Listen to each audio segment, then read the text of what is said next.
Good evening. Good evening. I'm going to give everyone a little while to file in. I'm watching as our guests are joining us. Welcome to Parental Guidance. These family-friendly seminars and events are just for you. We're bringing you interesting topics that are relevant for family life. And tonight we are talking about high-risk pregnancies. So before we get started, I'd love to give a minute or so for people to file in. But I would love to know, is this your first parental guidance episode? If it is, let us know that you're joining us for the first time. You'll see at the bottom of your screen, there is a chat feature, and that's a great place to say hello, tell us where you're watching from. If it's your first time or if you've joined us before, tell us how many you've attended. Maybe this is your second, third, fourth. We've done quite a few. So if you have missed any of these, have no fear. We have recorded all of them. So you can go back and visit jacksonevents.org at any time. And you can view all of our previous webinars. And we have all kinds of topics for you, everything related to COVID, vaccine, as well as everything else. So preparing for baby, dealing with a child who has special needs, dealing with autism. We've got swim safety and fire safety, really anything you can think about. We've pretty much covered it for you there. So check out jacksonevents.org to catch any of our previous episodes, but love seeing that people are attending for the first time. So welcome to Elizabeth and Stephanie. We're so glad that you're here. My name is Sierra Bragan, and I'm the owner and founder of Miami Mom Collective. We are Miami's premier parenting resource and community, and our heart is to encourage, equip, and empower local families. And we do that through providing relevant resources and events for moms and for families. And so we are thrilled to partner with Jackson Health. And we just love this series because it is such a valuable resource. When else do you get to sit down with medical professionals, with leaders in our community, and ask your questions? And that's the great thing about what we do here tonight. So there will be a chance, if you have a question at any time in our webinar tonight, you can utilize that Q&A feature at the bottom right hand of your screen. So please drop the questions there, and we will do our very best to get to all of those. But we have two very special guests today. And before I introduce them to you, I want to tell you a few things that you might not be aware of. I know I learned some new things. So Jackson Health is actually Miami's specialist in high-risk maternity care. So the high-risk maternity care is available throughout their system at the doctor's offices, at the outpatient centers, as well as at the hospitals. And Jackson offers a wide range of birthing options, full-service maternity, prenatal care, as well as breastfeeding and parent assistance through Miami-Dade, as well as these webinars. So you can have the baby and then grow the baby and join us for these webinars, and we will continue to bring you great resources. So thankful for what Jackson offers. And this is something that I just learned, which I think is amazing. If you are pregnant or think that one day you might become, we all can kind of have the nerves of, am I going to have a high-risk pregnancy? And we just don't know. And that's something that we never hope that we have to face, but some people do, and it's a reality. And so I want you to know that Jackson is home to one of the largest neonatal intensive care units in the nation. And it is known worldwide for its cutting-edge research to improve neonatal care and its success in caring for critically ill infants. So that is amazing. I did not realize that it was home to one of the largest in ICUs in the country. So that is amazing. And tonight we're going to learn from some experts on exactly this topic. So again, welcome and thank you for joining us.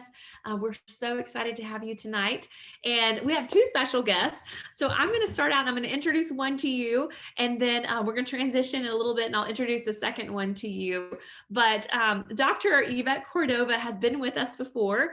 She is a fellowship trained board certified physician in maternal-fetal medicine, and she's also a high-risk pregnancy expert who takes care of pregnant women at the Women's Hospital at Jackson Memorial. So her goal and her heart is to educate patients so that they can make the best decisions for themselves. I love that. I love that that's your heart, to really educate them, not just come in and offer your treatment and advice, but to really educate so that they can advocate for themselves and their babies. And she's also a young mom of two young children. So that really qualifies you, I feel like, more than anything. So you know exactly and firsthand just how exciting and also confusing that caring for a new baby can be, and a pregnancy as well. So we are so glad that you're back with us. Dr. Cordova, thank you for being here. Oh, thank you, Sierra. Thank you so much for that wonderful introduction. I really appreciate it. I'm thrilled to be here and be able to share with our community some tips, and hopefully be able to answer some questions and maybe make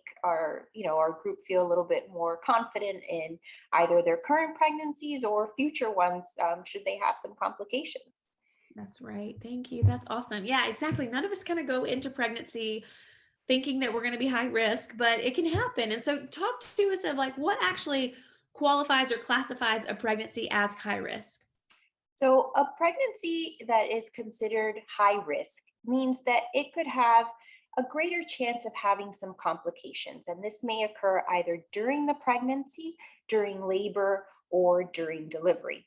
Now, some of these complications can be temporary.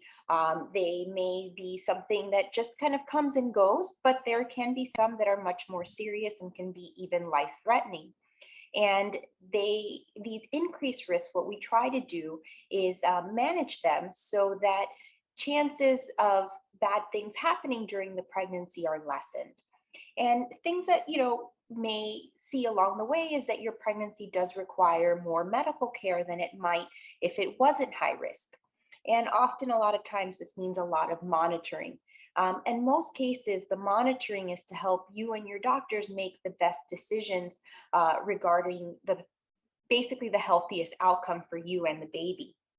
Now, some of these things may kind of seem like they come out of the blue, where all of a sudden, during the pregnancy, certain conditions arise. So that's one group of the high risk pregnancies. The other group tends to be patients who have chronic medical conditions. So, meaning they may know something ahead of time that places them at a higher risk for these complications. Now, being told that you're high risk can sometimes come as a shock. And there's a lot of emotions that come with that, because you may have some expectations as to how you see your pregnancy going. And it sometimes may actually make it difficult to enjoy the pregnancy itself because there's so much worry involved. Now, that's not to discourage someone who is high risk. On the contrary, it means that it may not be exactly what you had planned, but it is in the end trying to get you and your baby to the healthiest outcome. So it doesn't guarantee that you're going to have these complications. And that's also really important. High risk does not necessarily mean complications. In some cases, it does. And we're here to take care of that. But just because you're high risk doesn't mean that you're going to have a bad outcome or that bad things are going to happen. So I think surrounding yourself with a group of like-minded people, your family, friends, maybe even other patients who have similar situations is really important, because worry throughout pregnancy can take an emotional toll. So we want to, really encourage patients who are having high-risk complications or high-risk issues that could become complications to talk to their physicians, to talk to their healthcare providers, and really also get into the emotional aspect of this, because it's not just the physical and medical part, there's an emotional and a mental component to this as well. Oh, Dr. Cordova, that's good. And thank you for speaking to that. I think, even just hearing the like high risk, I love what you said, that it's not necessarily, it doesn't have to be scary. So talk to us specifically, maybe like what are common high risk conditions? Like if you're pregnant at a later age, does that make you high risk? Like what are some ways that would make you considered a high risk pregnancy? So there's lots of different things that can make somebody high risk. And like we talked about, there's a spectrum of high risk. Some are what we call low risk, high risk, where it's a temporary situation where you may have some additional testing at the beginning and it will dispel some of those concerns, versus other ones that may require a longer monitoring period. So for example, one of the most common things we see, just as you said, is advanced age. So we've drawn the line in the sand that you are now elderly at 35. I'm so geriatric. I've had 2 geriatric pregnancies the already. terrible word of geriatric. And so that does increase certain complications and health concerns. And I was a geriatric pregnancy for both my pregnancies. And I was very fortunate that I didn't have any complications. But those are risks that your physician and your healthcare team are going to be on the lookout for. Yeah. The other ones that we group together as chronic conditions are pre-existing prior to pregnancy. So that could be something like high blood pressure before you're pregnant. Diabetes is another one that we commonly see. Um, Women of young age are also at a higher risk of having lupus. So there's some autoimmune conditions, sometimes related to thyroid, to lupus, to arthritis, that are more common in women than in men. So those are kind of young person conditions, I guess you could say, that we see a lot more common. And, those are, if you can work with a healthcare provider prior to pregnancy to make sure that those conditions are as well controlled as possible. And also, they may require medications, and you want to make sure that those medications are going to be able to be used in pregnancy, especially in the early time when you may not know that you're pregnant yet. Right. Right. There also are other infections, things like polycystic ovaries. So all these things, it's really important to let your OB provider know about these conditions. Sometimes you may think, oh, that's just not important, but the more information that your provider knows, the better they're equipped to handle these things and to prepare you as well. The less surprised, the better, I think, is the way to think about it. That's right. That's good. We received a question from the audience, and I want to kind of throw in an additional question with it.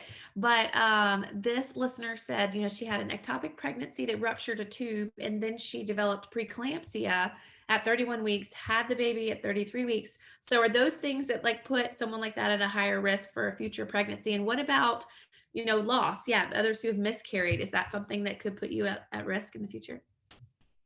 Sure. So those are things that you definitely want to talk about with your healthcare provider.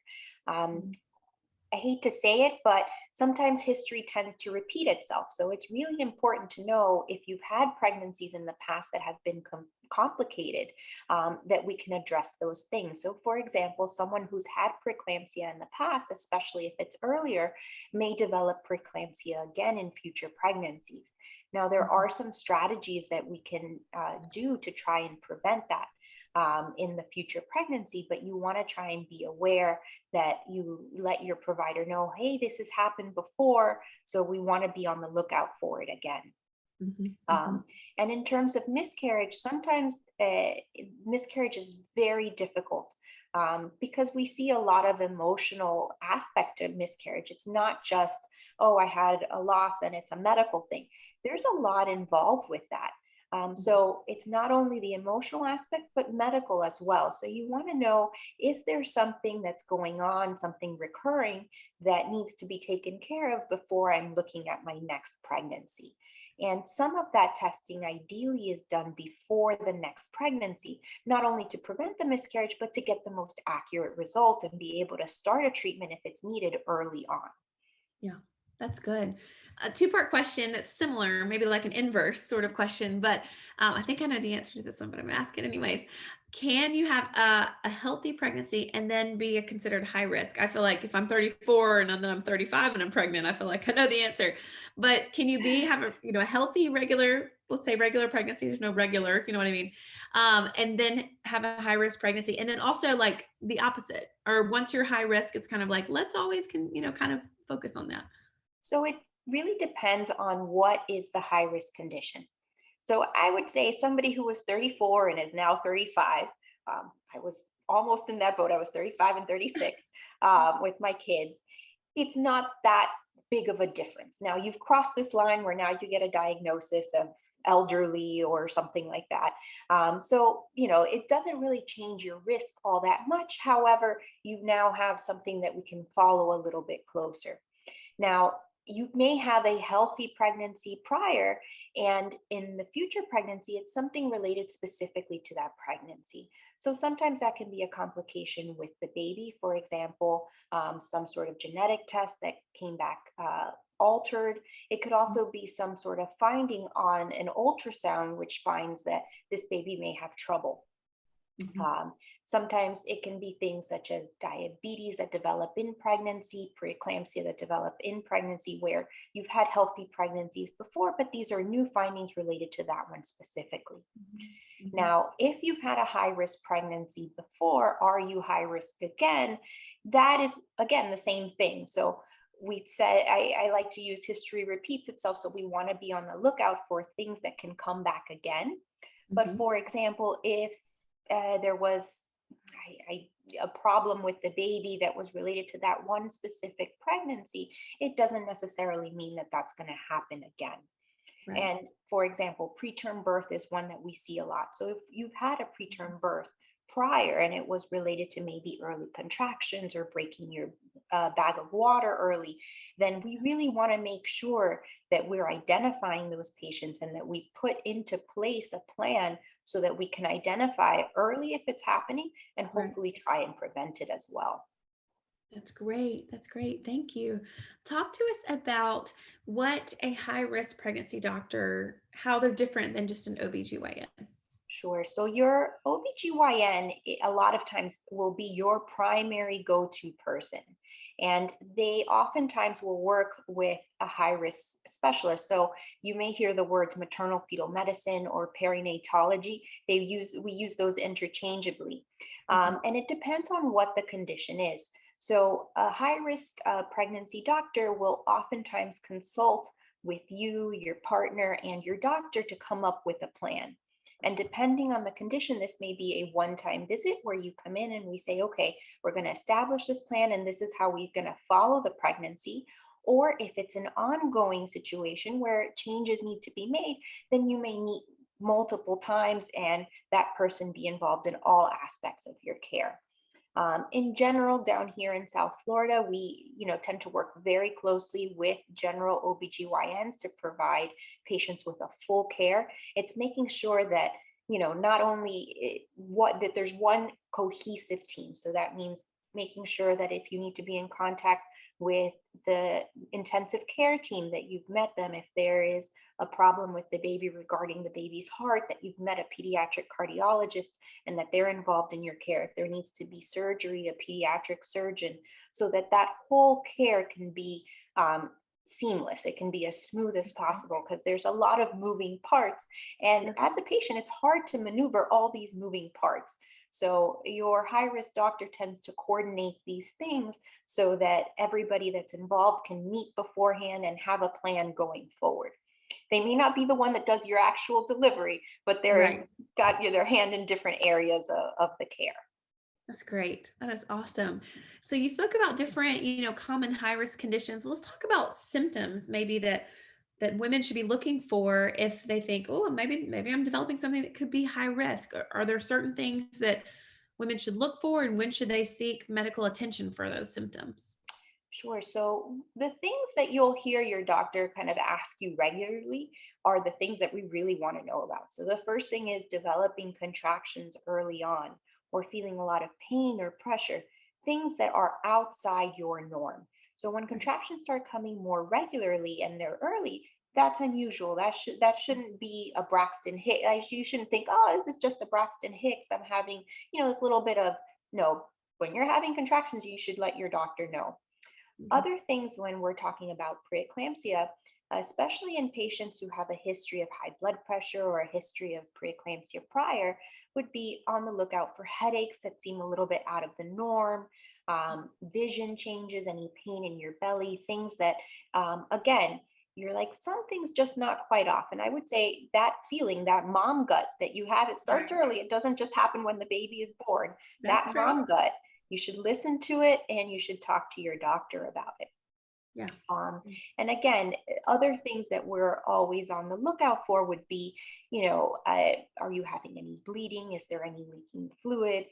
Those are also reasons to go ahead and call your doctor soon. Um, Now that we're kind of in COVID times, the other thing we want to be careful about is, if you start developing symptoms that kind of resemble a cold, Before we would have just thought, oh, it's a cold, it's no big deal. This is something that now we have to pay a lot more attention to, and let your provider know and possibly be tested to make sure that what's going on, because we have a higher suspicion now that a cold is just not a cold anymore. Right, right. No, yeah, we've got to be on guard, all the things. Tell us, how common are high risk pregnancies? Do you have like a percentage, or like how common would you say they are? Well, the high risk pregnancies are actually becoming more common. And part of that is that we do see a lot of moms who are a bit older. A lot of women are delaying having kids until they're a little bit more settled in life. And then that in turn makes us a little bit older and the risks a little bit different. Mhm. We're also seeing a lot more patients who are going through infertility treatments. And so through IVF, we're seeing a lot more patients that are high risk. So I don't have an exact number. We tend to say somewhere between 10 and 15% is, a high risk number. And they're like the outliers. But in general, we're not seeing increased risk necessarily related to new things. It's just now we're a little bit older, so these complications tend to be a little bit more common. Yeah. Okay. Thank you. What are maybe some of the testings that might be offered if you have a high risk pregnancy? So, with high risk pregnancy, surveillance is really the key. We want to be on top of things to be able to identify if there is actually a complication, that there is something we can do about it, that we identify it in time. So, you may find yourself really seeing a lot more of your medical team, meaning it may be more ultrasounds, it may be more frequent. And what we're trying to establish is the baby's well being okay? Is your well being okay? So that may be checking your blood pressure, checking blood sugars if you're having sugar issues with diabetes. If there's growth concerns, it may be looking at the baby's growth more often to see, is the baby growing well? Is the baby getting the blood flow that it needs? Um, and then in terms of genetic testing, there's also other things that are now offered, which may include blood tests. Sometimes they're more invasive testing called amniocentesis, meaning removing a little bit of fluid. Right. And all these things kind of are really to help you make the best decision for you. Now, not everybody may be into a more invasive test, and that's fine. That's up to you. But it is important to know what's available and then what you feel comfortable with based on that. Great. Thank you. You really are the expert in all of this. There's so much Thank you. information there. I just kind of hear the term, and then, but there's got to be so many little different niches of all the different And it things. really depends on what the high risk condition is. And not all Right. high risk issues are the same. So Right. you may have a friend that says, oh, I'm high risk and I'm doing this. And you're like, well, I'm high risk. Why am I not doing that? And it really Right. depends. It's individualized. I think that's really the That's most good. important part. It's Yeah. really individualized care based on what your certain conditions are. Yeah. Yeah. That's good. Okay. On that note, since we're talking about this, is a maternal fetal specialist the same as a high risk pregnancy specialist? Are those terms you said used interchangeably? They're used pretty much interchangeably. Okay. Also, perinatology is, or perinatologist is another term. It's a little bit older term, but Yeah. they're used kind of the same. Yeah. Okay, great. No, that's helpful. And then I would assume, if your doctor classifies you as high risk, and every insurance is different. This is a question that we received, but if that sort of specialist is brought into your care team, I'm sure your insurance kicks in for things like that. Assuming everybody's insurance is different, so we can't really speak to that. But that was a question that we received. Right. So a lot of times having these diagnoses allows you to have the extra care. So we can't say, oh, we're just going to look at, the baby to look at the baby. There usually needs to be a medical reason for it. And having these diagnoses allows us to provide that care. And like you said, every insurance is different, what they allow, what they don't allow. But in general, insurances do tend to cover more surveillance because there is a high risk condition, which can lead to complications such as C-section, early deliveries, and sometimes even stillbirth. So we want to be on top of these things. Yes, definitely. That's good. Let's talk about follow up with people who might be high risk or have high risk conditions. What kind of follow up is common? So typically, you'll see, if you're starting your prenatal care early on, you'll have some ultrasounds to determine if there's any genetic concerns related to the particular pregnancy. Later on, you may have what we call a detailed anatomy scan, really trying to look at the baby from head to toe to make sure all the structures have developed properly. And then from there, usually in the third trimester, checking up on the baby's growth. Now, other things may require more frequent visits, sometimes up to once to twice a week, especially as you're getting further along. But it really all depends on the type of complication. But high-risk pregnancies can sometimes be seen up to 2 times a week to make sure baby and mom are doing okay. Wow. Okay. Yeah, that's good. It's just so great to know that you've got a team around you. Again, what you said, it's just so important to be sharing as much information as you can with your doctors so that they can know exactly how to serve you. So that's great. Um, so I have a question that we've received from the audience, but this person asked, after having 2 complicated pregnancies, would you say is it best to not have any more pregnancies? And she also said, can you have your tubes tied to prevent like future pregnancy? Sure. So if you've had 2 complicated pregnancies before, I think it's really important to speak with your doctor regarding what those complications were. Are they likely to happen again? And, how severe could they possibly be?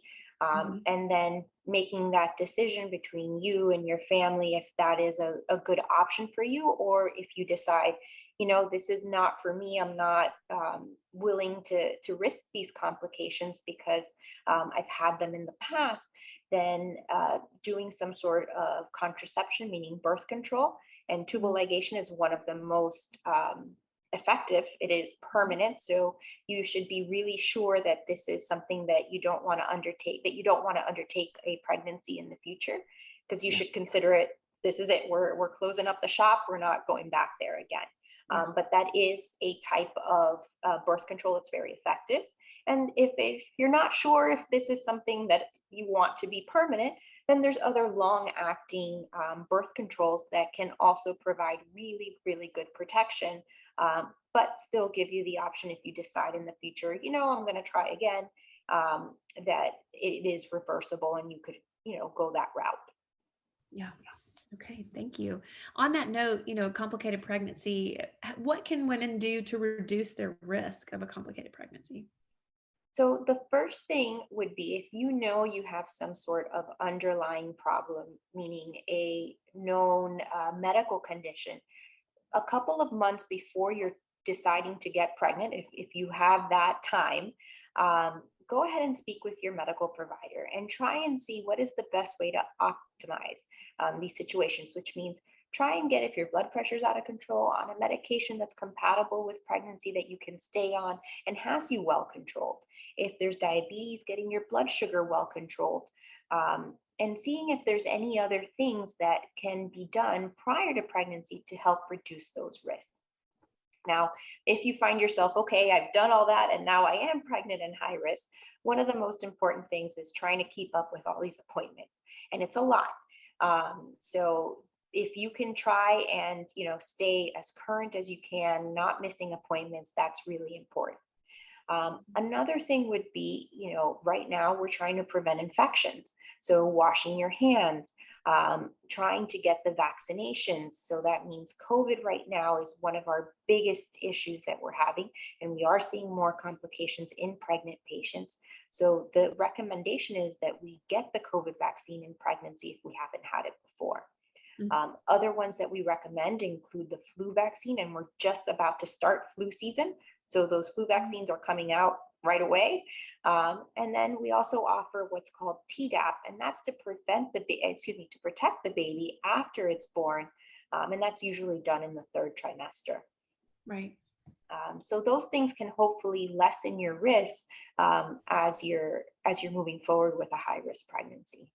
That's great. Thank you. We received a question along that lines of talk about just body mass index, like obesity versus like what would be a good BMI to shoot for to avoid, high risk classification before pregnancy. So the obesity classification comes at a BMI of 30.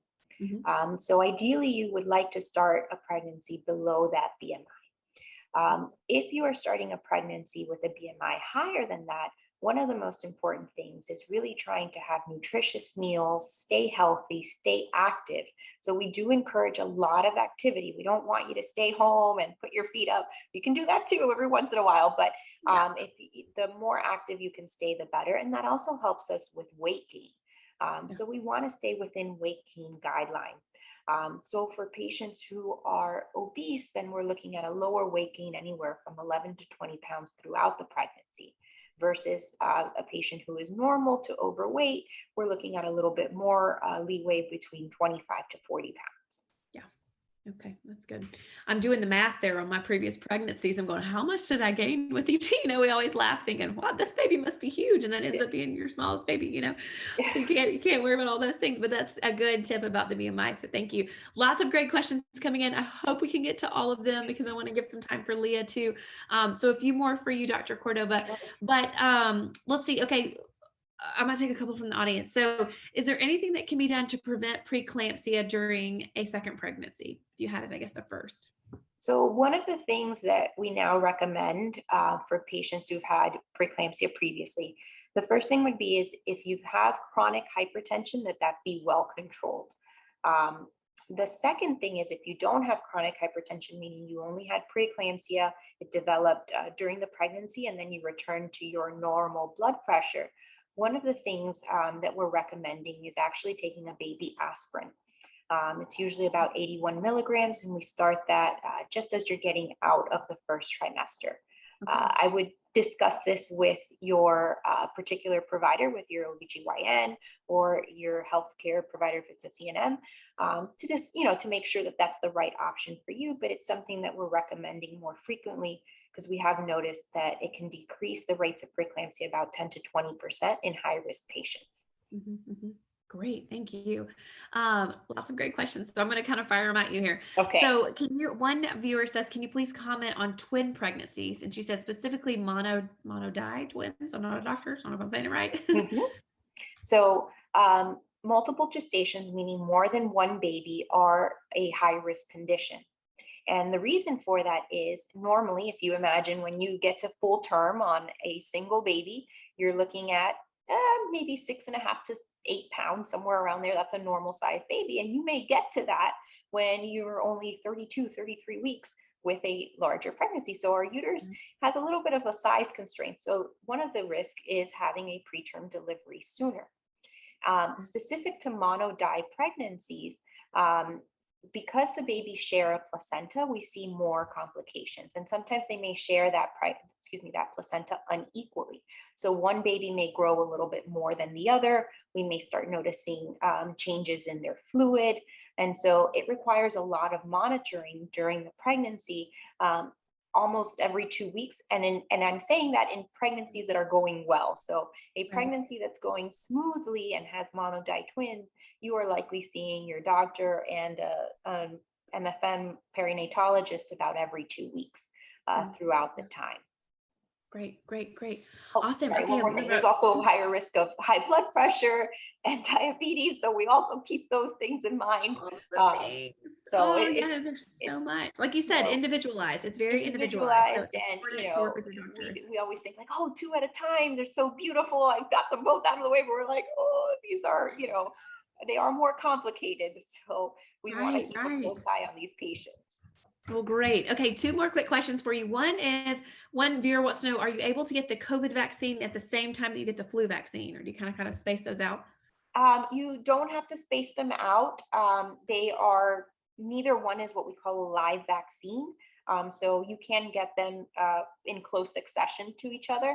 The COVID vaccine, if you are taking one of the Pfizer or Moderna ones, they tend to have some side effects of not feeling great the next day, particularly after the second one. So you want to keep that in mind. It's not necessarily that you're becoming ill. It's just these are the known kind of feelings that you get afterward, kind of feeling down, maybe a headache, a low fever. So just something to keep in mind if you're getting the flu vaccine right after. It's not that you have the flu or COVID related to that. The vaccine. Great. Oh, Dr. Cordova, I think we could keep going all night. And then we're going to cut you off because we're from Leah too. Happy to share. This is so great. You truly are the expert, and it's drawn up a lot of questions for all of us. So thank you for taking the time. Tell us which hospital, where are you at? Where can people find you? Are you delivering babies? I know you said sometimes the high risk ones they're involved in a lot of things. So tell us where you are delivering babies. Sure. So I'm actually not delivering the babies myself, Okay. but I work very closely with the Jackson Medical Group team.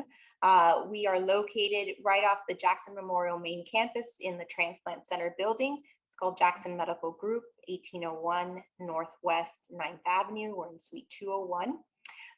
We work very closely with the OBGYN. So usually an OBGYN will refer to us so that we can give them recommendations regarding high risk issues.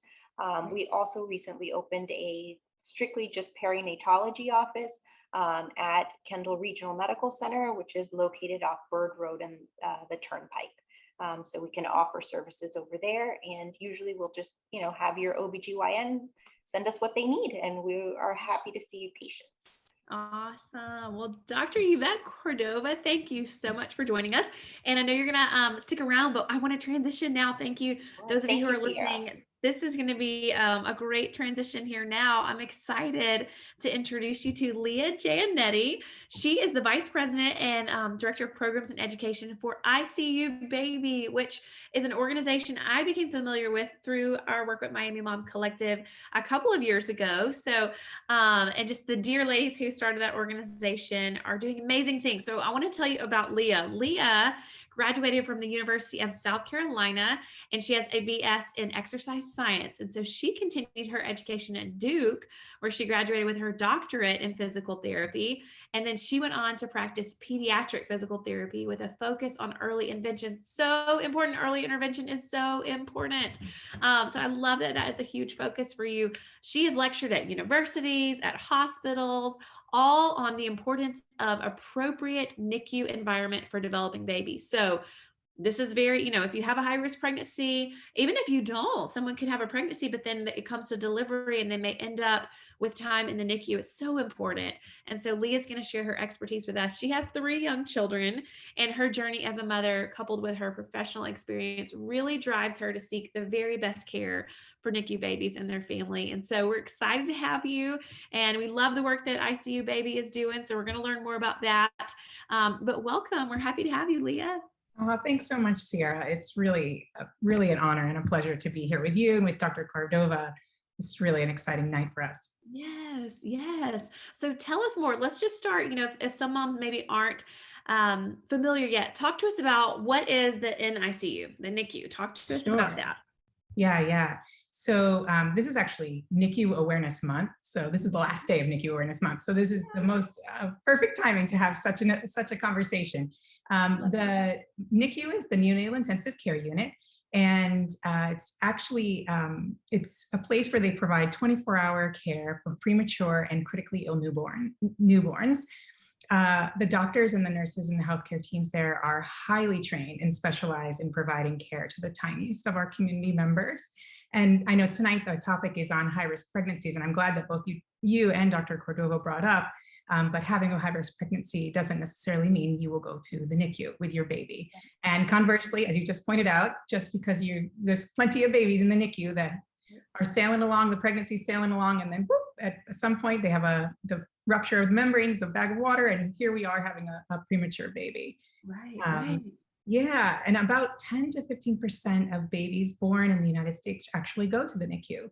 And there's a variety of experiences in the NICU where some babies are there for a few days and some babies are there for months. And we, often we think about premature babies, but there certainly are a lot of preemies there, but there's also full-term babies who need a little more help adapting to life outside the womb. It's a big change for babies to go from that cozy cocoon inside mom out into the big world where it's loud and noisy and smelly and cold. And then there's also a lot of other reasons like medical conditions or genetic conditions that require extra care. And the NICU, it's often a dark corner in the parenting world, and that's mostly because we don't know about it. Most folks don't know about it until maybe they've had an experience or they know somebody who has, and we really like to shine a light on it. Because once we start talking about it with other people and we realize, hey, I was a NICU baby when I was 40 years ago or something like that, or my neighbor had a NICU baby. And then you realize, it's not so frightening out there. There's a lot of people who have some experience there. It's Right. a really incredible place with a lot of helpers and healers. Oh, I was going to say, I haven't had a NICU baby. I haven't had any experience directly. My little nephew was a tiny, tiny NICU baby, and I've had friends, but the stories that I hear of just literally the angels of community in these places, and that women and families can just come together, and even such a hard thing, but that is such a community. And so talk to us about ICU Baby and the great work that you guys are doing and supporting families in the NICU. Sure. Well, your motto at Miami Moms Collective speaks directly to our heart, which because ICU Baby aims to educate, equip, and empower parents to step into the care of their babies, right? So we're a nonprofit organization that supports families with babies in the NICU. And we've been supporting families in South Florida's 2 largest NICUs, which includes Jackson Health at Holtz Children's Hospital. For 6 years. We've supported over 3,700 families in that 6-year time and provided over 3,000 direct peer-to-peer support hours to families in the NICU. And what does support mean? That's kind of a broad word, but we believe that babies shouldn't be alone in the NICU. And we work to alleviate the financial and emotional barriers that keep parents from being at their baby's bedside and prevent parents from participating in the care of their baby. We do this in a few ways. One is with the NICU PAC program, which provides a diaper bag with things to help folks adjust. The parent-to-parent support program, which I mentioned a little earlier, which is where we pair a parent who's had a NICU experience themselves to come back and mentor and guide a parent who is now in the NICU. An extension of that is our bereavement support, because sometimes babies do pass away in the NICU. And we're here for those brave families as well, pairing them with another parent who has lost a baby in the NICU, so they provide that same parent-to-parent support. And for many families, the cost of getting to the hospital is enough to prevent them from being with their baby. Right. And so our transportation assistance program works to assist those families with gas cards or bus passes or even Uber or Lyft if that's what we need, so that they're able to be with their baby at their baby's bedside. And then our newest program is our NICU Empowerment Support Tools, or the NEST, and it's rolling out soon. And it's a website, an informative video library, which is parent-led videos, and a NICU journal and guidebook to help families who are in the NICU receive credible information, support, and resources that are necessary to help them step into the care of their babies more confidently and comfortably. Wow, that's great. I was just thinking, no one expects, and no one hopes to be in the NICU, and there's no guidebook, but now there's a guidebook, which is amazing and helpful. And like I said, just that community piece, it's so important just to have, you feel like you can connect with someone who's been there, done that. And given the experience that you have and all of the time that you've spent with mothers who've experienced a high-risk pregnancy, maybe someone's watching tonight and their doctor has told them they have high-risk pregnancy, and they're wrestling and struggling with this idea of, what if I end up in the NICU, and just the stress of what they're carrying as an expectant mother. What advice or what would you speak to that mom? Yeah, and I saw in our chat we have a NICU mom here with us tonight, a former NICU mom, so that's wonderful. Yeah, I mean, I think in the 6 years that we've been supporting families, we've come to know from those thousands of hours of conversations, and these families are teachers, right? We have to listen really closely. They know the story here. That most of them come and say, I wish I had known more about the NICU. Having a high-risk pregnancy is very scary and uncertain. And as Dr. Cordova pointed out, that oh my gosh, what a dream, I would say, to have every family, every parent who's expecting having a baby is to listen to everything that she has to say. It's so important.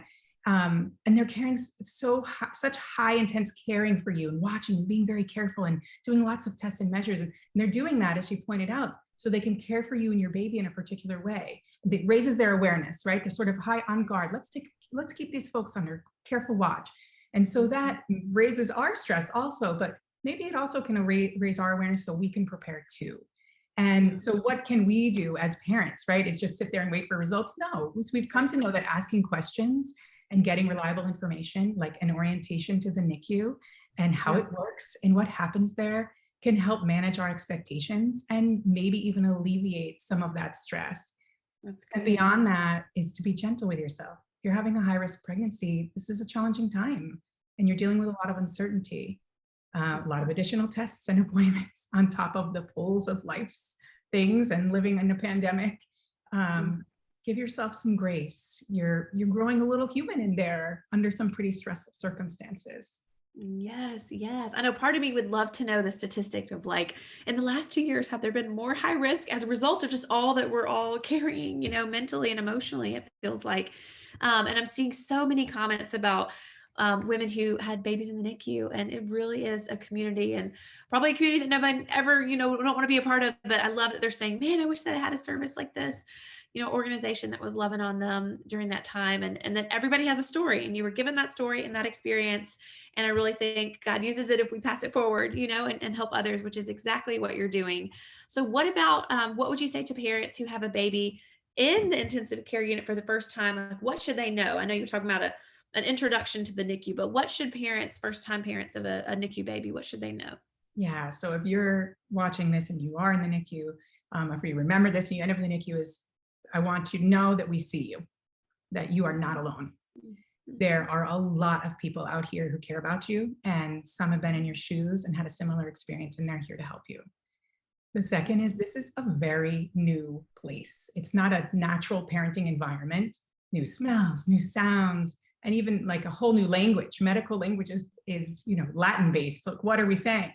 And most of us have never heard that before. It can be very daunting, scary, and it takes time to get adjusted. So be patient with yourself. The more you're able to be there and you're willing to learn and try and adjust, you will learn. You will learn the words. You'll learn what that is, how to do that thing with your baby. You are a very important part of your baby's care. You are your baby's parent. And we've come to know that our parents who take part in that and help in their baby's day-to-day care tend to have a more positive experience in the NICU bonding with their baby. And they feel more in control of an out of control experience. And getting involved can be as simple as asking questions like, what does that mean? How do I do that? Communicating with your medical team, learning to take the temperatures and change the diapers. You're there with a staff that are the experts at burping babies and changing diapers and taking temperatures and how to keep a sleeping baby while they change the sheets. There's a lot of things that the nurses and the doctors can share with you. And it's a wonderful time to learn from them.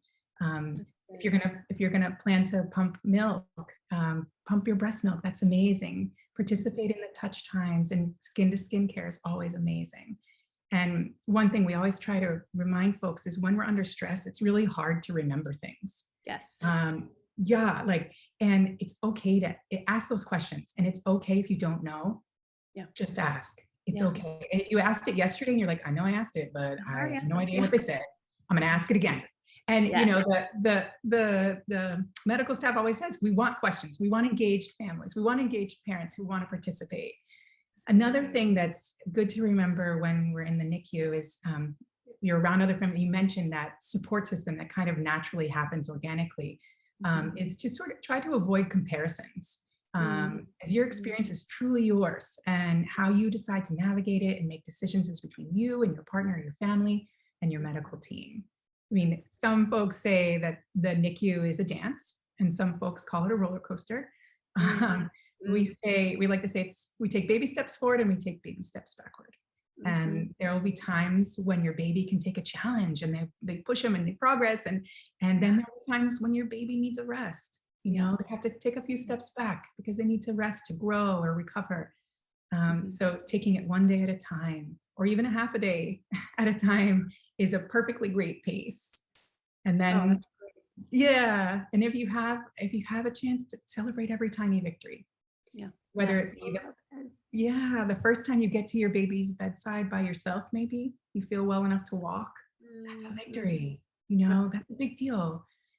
First time you can touch your baby, babies are in an isolette, you can't hold them at first. So first time you can touch them or see their little smile, or whatever those little things are, we really try to encourage everyone to celebrate those tiny victories because they're huge. They're really important. That's right. There was a mom who commented and said that she walked to the NICU after her C-section until she was released every day to see that baby, and I think that's a victory to celebrate right there. Just mama's recovery. That's amazing.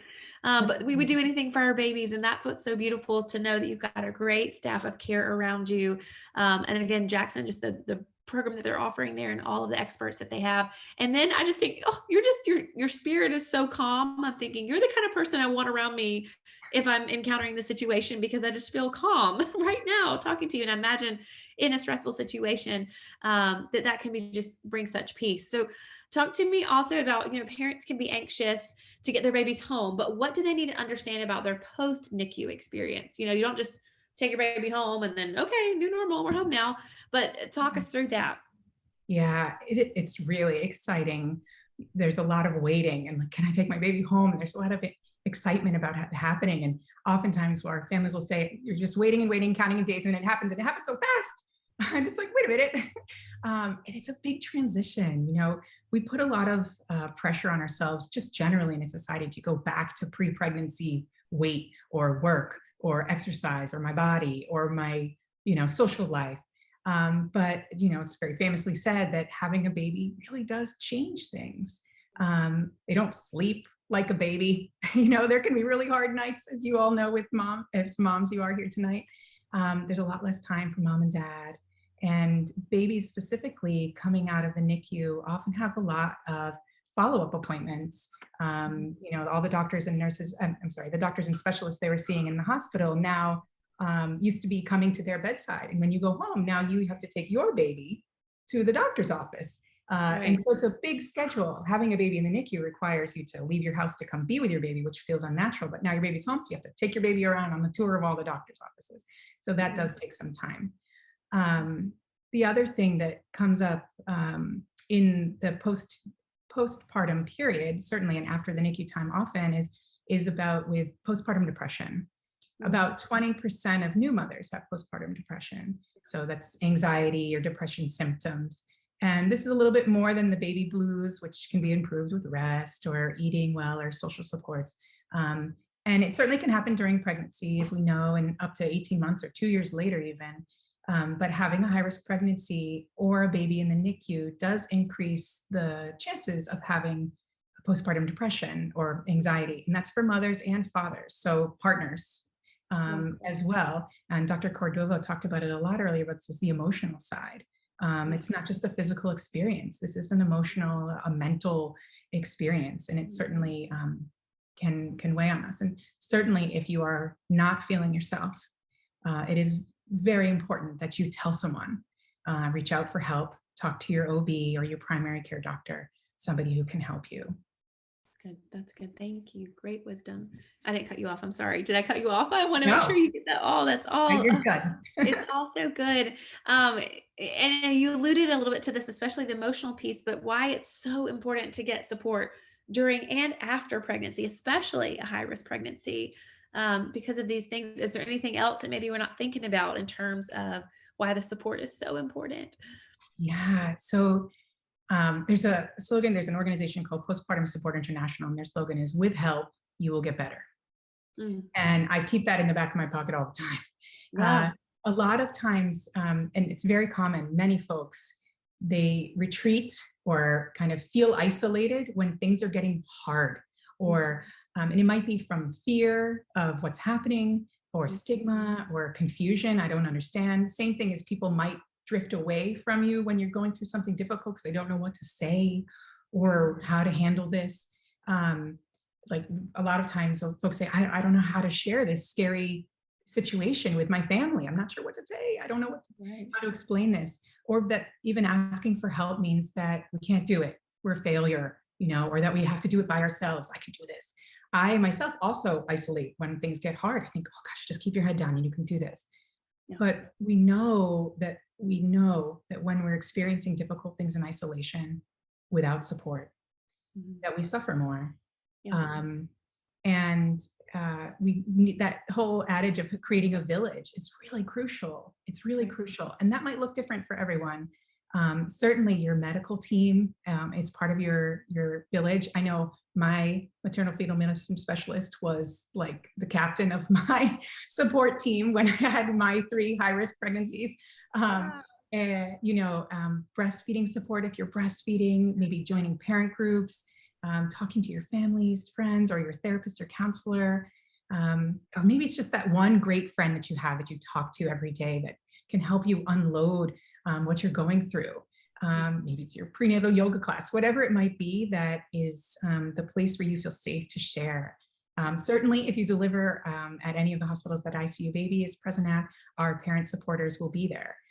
There are online organizations as well. There's Facebook groups, like Dr. Cordova mentioned, and you mentioned as well, is, there's an affinity group for most things out there that you can find. Yeah, yeah, absolutely. And we know that support matters because it's a foundational thing to humanity. We want to be loved. We want to be seen. We want to be validated and know that we're not alone. And support can help us. That's why it's really important for us to get that support. It's so great. And yes, just taking care of ourselves, like you said, whether it's just having a phone call with someone or just staying connected to your support community. It's not easy for many of us to care for ourselves, especially when pregnant or caring for little people. So why is it so important and how can we do it? Yeah. There's a very wise person told me once, this is a time to receive, which is hard. This is a giving time. It feels very giving as a parent, like as a mother. I felt very much just putting out. We're putting out a lot, but it's really a time to receive. Why do we need to put something into self-care? And I always like to say, you can't pour from an empty cup. There's a lot of people hanging on you right now, including a baby that you might be growing or a baby that you're caring for, your other children at home. You might have a partner, you might still be working. You might have friends, you got a family, your mom's also sick. Who knows what's going on? You got a lot of people depending on you. And you can't pour from that empty cup. The airlines say, put your mask on first before you help someone else. And that's true, right? Without you, we can't keep going. And this is true for both moms and dads. So we try to make a shift in perspective. And that's a question is, what do I need to be able to do this? To do this right now? What do I need to be a mom like this? To be a dad, show up. And we think, okay, I have to take like a retreat, or I have to take this class, or I have to get a certification. No, it's little things add up, little moments, nourishing yourself. Sleep is a huge one. Sleep. I still remember my OBGYN when I go in it's tears and sad, and she said, let's make sure you sleep a good 3 hours, and then let's talk about this again. Like, let's see where you are after that. And, so that's important. Breathing. A lot of times when we're under stress, and now we're wearing masks all the time, and you don't want to breathe around there's other people, and you're holding your breath, taking time to breathe. Maybe it's making coffee in the morning. Okay, it's a 3-minute brew. Let's just breathe for 3 minutes. Another thing that's really healing and nurturing for us is being in nature. So getting out and taking a walk if your body allows, if you're not on bed rest, or being in nature and being part of that, and then connecting, as we've sort of been talking about all along the way, is connecting with folks who support you and help to fill your cup.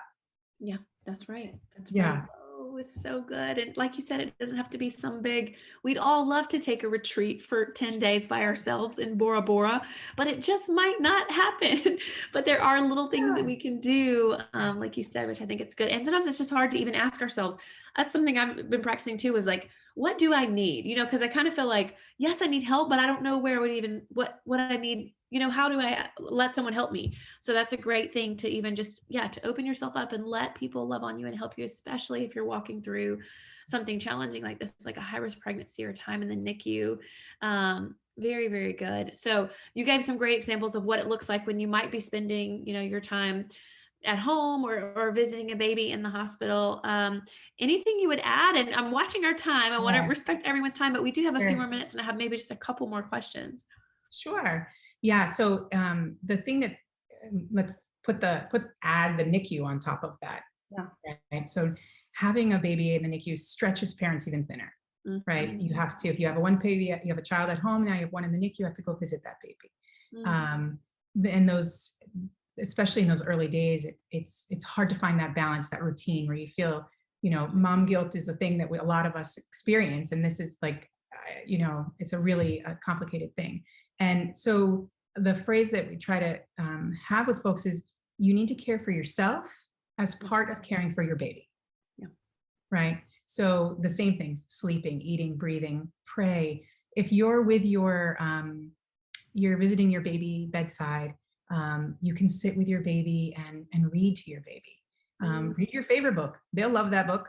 Yeah. Listen to, all of they it. don't mind that. They love that. Or sing quietly if singing is what gives you that joy, or meditate or pray with your baby. Also, maybe on the drive into the unit, you're on your way in, is to talk to a friend, to use your time in these different ways. Listen to that favorite song that you have. If your body is up for it, sort of walking, but now you have the NICU, is maybe park a couple of spots over and take a longer walk in on your way in. And the other thing about self-care, particularly in the NICU, and for new parents certainly, is it's okay to take a break sometimes. Yeah. We don't give ourselves a break a lot. And many parents are day in and day out at their baby's bedside. And it's okay to take a step away to feed yourself, to get a breath of fresh air, to feel regenerated and come back. And also to maybe go out with your partner, have a meal with them, just you guys. Reconnect together. You're going through a lot as a partnership and a relationship, and maintaining that is really important, especially in the NICU. It's very, very challenging. And then that same question that I asked before, but like, what do I need to be able to maintain this level of parenting right now? What is it now under these circumstances? Wow. Yes. Oh, it's such great work that you guys are doing. I'm like such a fan of ICU Baby. I just love what you are providing families, and even just women who are commenting now going, I wish I'd known about this. I wish we had this when I was in the NICU. And clearly it's a community, just these other families who've even just shared right here, who said how important the emotional support is, and very, very important. Talk to us about maybe, like I said, I haven't had a NICU experience, so I'm not a mother or a birthing parent myself that's had this experience, but I'm a relative, I'm a friend of someone who has. So speak to those people of how they can support someone who is having a high-risk pregnancy or has a baby in the NICU. What would you encourage them to do or say? Yeah, absolutely. Check in with your friends, your family. Check with them a lot. How are you doing today? See how maybe you can help them. Is it, picking up your other kids? Can I grab some groceries? I'm at the grocery store. Visiting them if you are in a place where you can visit and everybody's COVID safe, and maybe giving them rides to appointments. It can be, those appointments are long, and a lot of them, or taking them to the hospital to visit their babies. If you had a C-section, you can't drive for a period of time. A lot of parents can't get to the hospital. If you have a car and you can possibly do that, or bringing milk. If mom's pumping at home, help to ask to bring the milk and drop it off to the nurses. The other thing is it's hard when people are pregnant, and especially if we care about them a lot, we invest ourselves in them a lot, but try to stay out of judgment and those comparisons. This family's pregnancy. This is your friend's pregnancy or your family member's pregnancy. It's their baby. And they need to make those decisions that work for them. And the most common feedback that we hear, our parent-to-parent supporters here, it's regular, they get a lot of wonderful feedback, but is thank you for being there. Thank you for listening. It's not, gosh, if you hadn't told me about that tip that you said over here, and if you hadn't told me what to do all about that advice you gave me, it's all not that unsolicited advice that you gave me. You told me that I have a boy in my belly, and I don't know, who knows, all the things that we love to say to pregnant families and babies, but it's thank you for being there. And thank you for listening. Listen, and being that safe space for them, somebody who you love very dearly to share with you, it's really a wonderful thing. You become part of their village, and so it's really powerful. That is great. Oh, and one thing that I didn't really think of before I knew of your organization, I've heard of, again, friends in the NICU, and you kind of, everything is all on the baby in the NICU as well. It should be, but you forget like parents who have other children as well. I'm thinking, offer to help take the kids to ice cream or pick them up from soccer. Or I love what you said, even just ways that we can support people, just to make them feel seen, sending them, a gas gift card of just like, I see you. I see that you weren't anticipating driving back and forth to the hospital. after this, your delivery. Just things, like you said, to make them feel seen is so, so important. And you guys are doing that so well. So Leah, thank you for joining us. Thank you for the great work that ICU Baby is doing. I know you guys are on Instagram and you've got a website, all that. So if y'all are listening, you can find them, and they do just amazing work. And there's ways that if you're listening and this is your first understanding of who they are, you can find them on socials, and there's ways that you can get involved as well, especially if you have a story of having spent time in the NICU. I know that there's a place for you to connect there. So Leah, thank you. Thank you, And Sarah. I want to share a couple of things. Thank you, those of you who've joined us tonight and listened in. Mark your calendars to join us 2 weeks from tonight. It's Thursday, October 14th. We are going to be talking about effective discipline. So I have a 4-year-old, 2-year-old, and 10-month-old. And I'm experiencing this with most all of them, but really my 2-year-old, the tantrums, the boundaries, the consequences. How do we establish effective discipline as a parent? It can feel daunting, and it might leave you wondering, it definitely leaves me wondering that if I'm doing it right, how do we know I'm doing it right? And is the punishment fitting the crime? We're going to learn constructive ways to not only manage misbehavior, but reinforce good behavior. So join us. You don't want to miss that. 2 weeks from now on Thursday, October 14th. And again, if you've ever missed one of our webinars, you can watch all of them at jacksonevents.org. You can catch those there. And just thank you again to Jackson for hosting us tonight. And also Dr. Cordova, we appreciate your expertise. And Leah, again, thank you. Just want to say thanks, and I hope that everyone listening in tonight had a great time, learned something new, and felt most of all seen and encouraged. This is really our heart, and these resources are here and available for you. So you can take a screenshot of this or pull out your iPhone and snap a picture, so you can have this for later. But these are great resources available for you on these topics that we discussed tonight. So thank you again for joining us for Parental Guidance, and we hope to see everyone in 2 weeks. So thank you, and I hope everyone has a wonderful, wonderful weekend.